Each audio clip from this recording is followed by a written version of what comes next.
السلام علیکم ورحمۃ اللہ وبرکاتہ۔ الحمد للہ رب العالمین والصلاة والسلام علی رسولہ الامین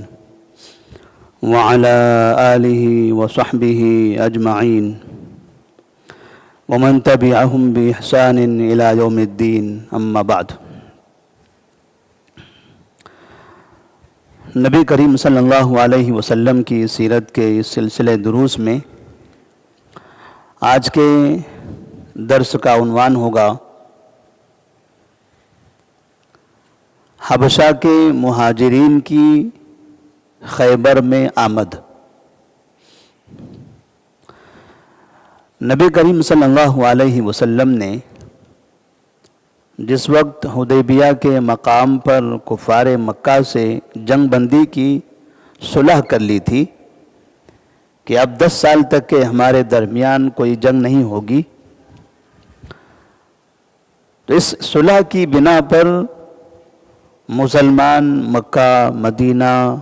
اور مکہ کے اطراف میں جہاں کہیں بھی ہوں گے اب وہ مامون ہو گئے۔ اب کوئی بھی انہیں تکلیف نہیں پہنچا سکتا تھا، اس لیے کہ مسلمانوں کو تکلیف دینے والے سب کے سب مکہ ہی میں تھے، یہ مشرکین مکہ، اور اگر کوئی باہر تھا تو یہ مشرکین مکہ کی وجہ سے ہی وہ سرکش بنا ہوا تھا۔ نبی کریم صلی اللہ علیہ وسلم سے جب صلح ہو گئی اور یہ طے ہوا کہ اب دونوں کے درمیان کوئی جنگ نہیں ہوگی، تب آپ صلی اللہ علیہ وسلم نے حبشہ میں وہ مسلمان جو نبوت کے 5ویں سال میں ہجرت کی تھی، جب مکہ والے مسلمانوں کو ستا رہے تھے، مسلمانوں پر ظلم بڑھتا چلا جا رہا تھا، تو نبی صلی اللہ علیہ وسلم نے صحابہ رضی اللہ تعالیٰ عنہم سے کہا تھا کہ نجاشی بادشاہ جو حبشہ میں ہے، آپ لوگ وہاں چلے جائیے، اپنا وطن چھوڑ دیجیے، یہاں آپ پر ظلم ہو رہا ہے۔ وہ بھی مسلمان نہیں ہیں جیسے یہ مسلمان نہیں ہیں، لیکن وہاں پر ظلم نہیں ہوتا ہے، وہاں کا بادشاہ اپنی رعایا کے ساتھ اچھا برتاؤ کرتا ہے، لہٰذا آپ مکہ چھوڑ کر حبشہ کی طرف چلے جائیے۔ تو صحابہ رضی اللہ تعالیٰ عنہم کی ایک بڑی تعداد حبشہ کی طرف ہجرت کر کے چلے گئی۔ ان جانے والوں میں عثمان بن عفان رضی اللہ تعالیٰ عنہ بھی تھے، نبی صلی اللہ علیہ وسلم کی بیٹی غالباً رقیہ رضی اللہ تعالیٰ عنہ بھی تھی۔ بعد میں یہ لوگ واپس آ گئے، لیکن مشہور صحابہ میں سے ایک صحابی جعفر بن ابی طالب بھی تھے، جعفر رضی اللہ تعالیٰ عنہ علی رضی اللہ تعالیٰ عنہ کے بھائی، وہ بھی وہاں موجود تھے، وہ واپس نہیں آئے، یہاں تک کہ نبوت کے 10 سال مکمل ہو گئے۔ 5ویں سال میں یہ لوگ گئے تھے اور 5 سال آپ صلی اللہ علیہ وسلم مکہ میں رہے، 10 سال مکمل ہو گئے، پھر اور 3 سال رہے، 13 سال مکمل ہو گئے، پھر آپ ہجرت کر کے مدینہ گئے، ابھی یہ 5 اور 3 8 سال، یہ 8 سال وہ لوگ ابھی حبشہ ہی میں تھے، اور جب مسلمان ہجرت کر کے مدینہ منورہ آئے تو یہاں آنے کے بعد حدیبیہ کی صلح سن 6 ہجری میں ہوئی تھی،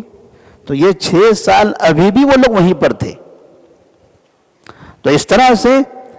تقریباً 12 سال 13 سال قریب میں 13 سال یہ مسلمان جو حبشہ گئے تھے وہ حبشہ ہی میں رہے، اور ان میں تقریباً جعفر رضی اللہ تعالیٰ عنہ کے ساتھ 16 صحابہ تھے، ان کے بچے تھے، ان کی بیویاں، اور اس طرح سے ان کا خاندان تھا۔ وہیں پر ایک اور قافلہ آ گیا، اور وہ قافلہ تھا ابو موسیٰ اشعری رضی اللہ تعالیٰ عنہ کا۔ ابو موسیٰ اشعری رضی اللہ تعالیٰ عنہ بیان کرتے ہیں کہ ہم لوگ یمن میں تھے، یمن کے ہی یہ،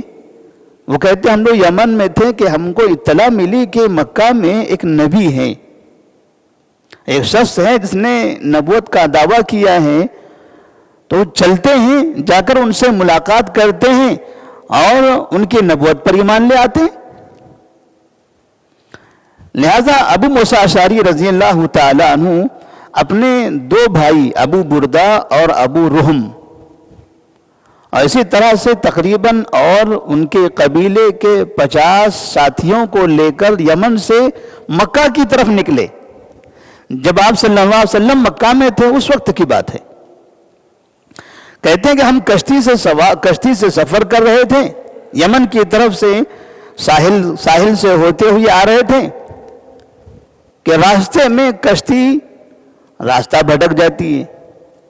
اور کسی طرح سے وہ ادھر سے ادھر ہچکولے کھاتے ہوئے وہ بجائے مکہ کے جدہ کا جو ساحل ہے ادھر آنے کے وہ اس طرف چلے گئی، حبشہ کی طرف۔ ہم بھی جا کر حبشہ میں اتر گئے۔ حبشہ میں جانے کے بعد پتہ چلا کہ مکہ کے کچھ مسلمان یہاں موجود ہیں، تو ابو موسیٰ اشعری رضی اللہ تعالیٰ عنہ نے ان سے ملاقات کی۔ تو جعفر رضی اللہ تعالیٰ عنہ سے جب وہ ملے تو انہوں نے کہا کہ ان رسول اللہ صلی اللہ علیہ وسلم بعثنا وامرنا بالاقامت فاقیموا معنا۔ نبی صلی اللہ علیہ وسلم نے ہم لوگوں کو مکہ سے یہاں بھیجا ہے، لہٰذا ہم یہاں رہنے والے ہیں، آپ بھی یہاں ہمارے ساتھ رہ جائیے، کیونکہ اس حالت میں اگر آپ مکہ میں داخل ہو جاتے ہو تو ایسی صورت میں ہو سکتا ہے آپ کے ساتھ برا برتاؤ ہو جائے۔ مکہ میں لوگ مسلمانوں پر بڑا ظلم کر رہے ہیں، آپ ہمارے ساتھ رہیے، جب وہاں کے حالات سازگار ہوں گے تب ہم سب ساتھ میں چلیں گے۔ اس طرح سے ابو موسیٰ اشعری رضی اللہ تعالیٰ عنہ اور ان کا یہ 52 لوگوں کا قافلہ یہ حبشہ میں رہ گیا۔ ادھر نبی صلی اللہ علیہ وسلم نے مکہ کی پوری زندگی گزاری، مدینہ منورہ کی طرف ہجرت کر کے چلے گئے۔ صلح حدیبیہ کا واقعہ پیش آیا، تب آپ صلی اللہ علیہ وسلم نے سوچا ہمارے ساتھی لوگ یمن میں ہیں، حبشہ میں ہیں، کئی سال ہو گئے ان کو جا کر، جب ہم مکہ میں تھے تب وہ لوگ گئے تھے اور ابھی تک واپس نہیں آ سکے۔ لہذا عمرو بن امیہ زمری رضی اللہ تعالیٰ عنہ کو نبی صلی اللہ علیہ وسلم نے حبشہ بھیجا، ایک پیغام دے کر وہاں کے نجاشی بادشاہ کے نام۔ عمرو بن امیہ زمری رضی اللہ تعالیٰ عنہ سے کہا کہ جائیے، اب حالات تو سازگار ہو گئے، مکے والوں سے صلح ہو چکی ہے، جنگ کا تو مسئلہ ختم ہو چکا ہے، اب جو مسئلہ ہے وہ خیبر کے یہودیوں سے ہے، وہ ان سے زیادہ ہمارا کوئی مسئلہ نہیں رہے گا۔ جو زیادہ پریشانی تھی ہم کو وہ مکے والوں سے، کفار مشرکین مکہ سے۔ لہذا نبی صلی اللہ علیہ وسلم نے عمرو بن امیہ زمری رضی اللہ تعالیٰ عنہ کو ایک پیغام دے کر نجاشی بادشاہ کے پاس روانہ کر دیا اور بادشاہ سے درخواست کی کہ ہمارے جو آدمی آپ کے پاس موجود ہیں آپ کسی طرح سے انہیں مدینہ بھیجنے کا انتظام کر دیجئے، کسی طرح سے ہمارے پاس روانہ کر دیجئے۔ نجاشی بادشاہ جو پہلے سے نیک تھا، اچھا تھا، نبی کریم صلی اللہ علیہ وسلم کو اس پر بھروسہ تھا اور مسلمان بڑے سکون اور امن کے ساتھ وہاں رہ رہے تھے۔ جب نبی صلی اللہ علیہ وسلم کا خط وہاں پہنچا تو اس نے 2 کشتیوں میں سوار کر کے یہ تمام لوگوں کو مدینہ کی طرف روانہ کر دیا۔ ان لوگوں کو مدینہ آتے ہوئے یہ پتہ چلا کہ آپ صلی اللہ علیہ وسلم مدینہ میں نہیں ہیں، خیبر میں ہیں، اور یہ خیبر کے یہودیوں سے جنگ کرنے کے لیے گئے ہوئے ہیں، لہٰذا وہ سیدھے مدینہ کو بائی پاس کرتے ہوئے خیبر کی طرف پہنچ جاتے ہیں، خیبر میں آ جاتے ہیں کہ چلیے نبی جہاں ہیں ہم وہیں ان سے ملاقات کر لیتے ہیں۔ وہاں 1400 صحابہ گئے ہوئے ہیں، ہو سکتا ہے ہماری بھی ضرورت پڑے، ہمارے پاس بھی تقریباً یہ 52 اور یہ 16، تو اس طرح سے تقریباً 60-65 سے زیادہ کے ساتھی ہیں، تو ہم وہاں پر جاتے ہیں، ہو سکتا ہے ہماری بھی ضرورت پڑ جائے جنگ کے لیے۔ تو وہ لوگ خیبر کے مقام پر نبی کریم صلی اللہ علیہ وسلم کے پاس پہنچ جاتے ہیں۔ نبی صلی اللہ علیہ وسلم کو جب پتہ چلا ایک قافلہ آ رہا ہے، پوچھا گیا یہ کون لوگ ہیں؟ تو لوگوں نے کہا یہ جعفر بن ابی طالب ہے۔ کہا جعفر ادھر؟ آپ صلی اللہ علیہ وسلم پریشان ہو گئے، وہ ادھر کیسے آ گئے؟ تو اس طرح سے ان کی آمد پر نبی کریم صلی اللہ علیہ وسلم کو اتنی خوشی ہوئی، کیونکہ کئی سال سے بچھڑے ہوئے تھے، جو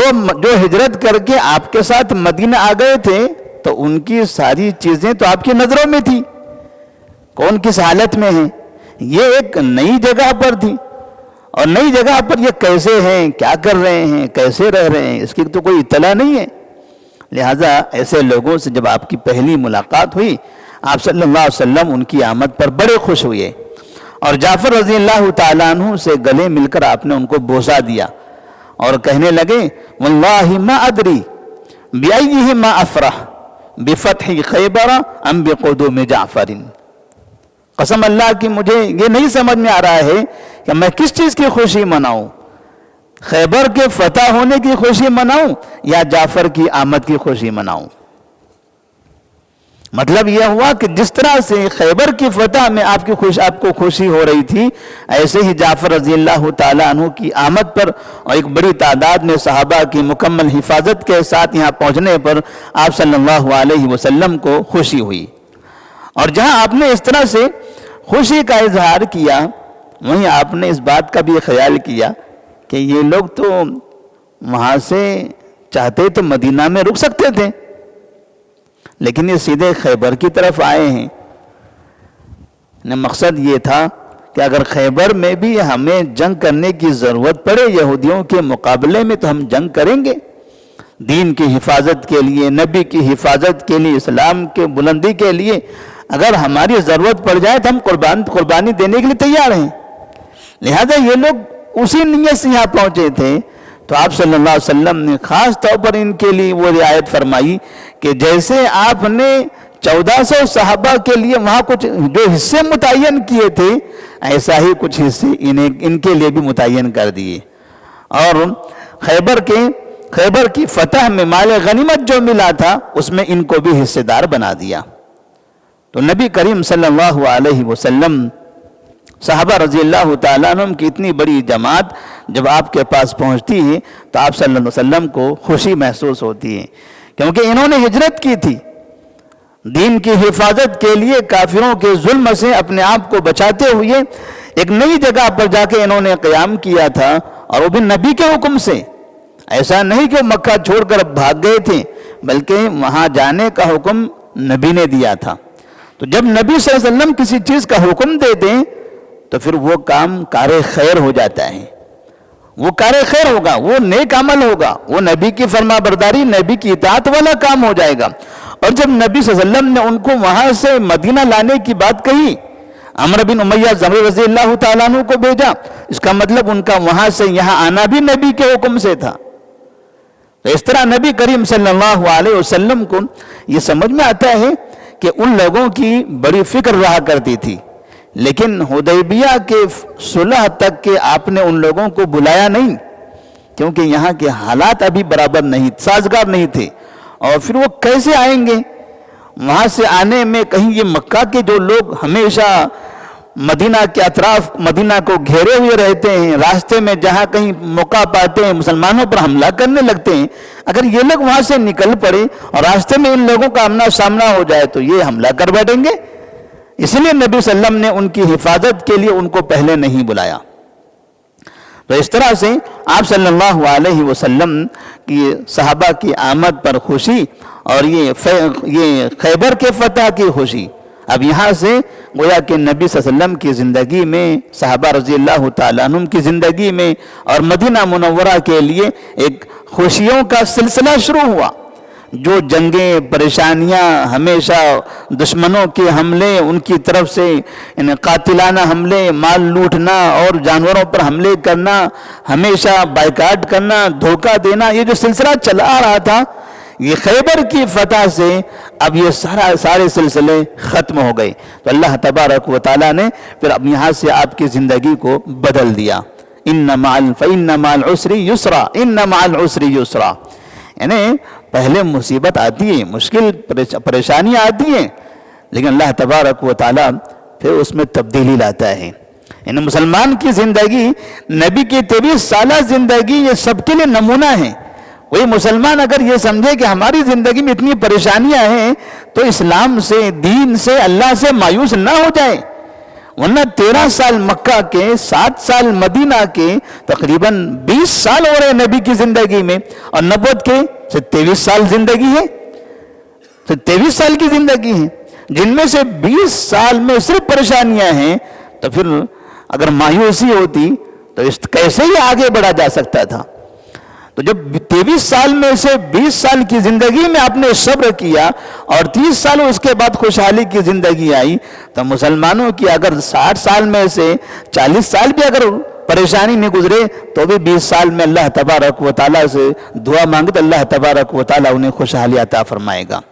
تو دین پر قائم رہتے ہوئے، حق پر چلتے ہوئے بسا اوقات تکلیف ہوتی ہے، مصیبت آتی ہے، پریشانیاں ہوتی ہیں، نقصان جھیلنا پڑتا ہے، الگ کئی طرح کے نقصانات ہوتے ہیں، جسمانی نقصان ہوتا ہے، مالی نقصان ہوتا ہے، خاندانی نقصان ہوتا ہے، لوگ بدنام کرنے کی کوشش کرتے ہیں، لوگ نہ جانے کیسے کس طرح کے الزامات لگاتے ہیں، جیسے آپ صلی اللہ علیہ وسلم پر عائشہ رضی اللہ تعالیٰ عنہ کے ذریعے الزام لگایا گیا،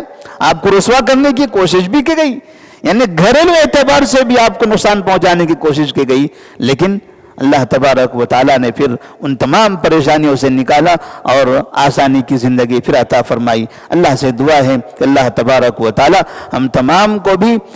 ایمان کے راستے میں، اسلام کے دین کے راستے میں جو پریشانیاں ہیں ان پر صبر کرنے کی توفیق عطا فرمائے، اور اللہ تبارک و تعالیٰ سے مایوسی سے ہم سب کی حفاظت فرمائے۔ السلام علیکم ورحمۃ اللہ وبرکاتہ۔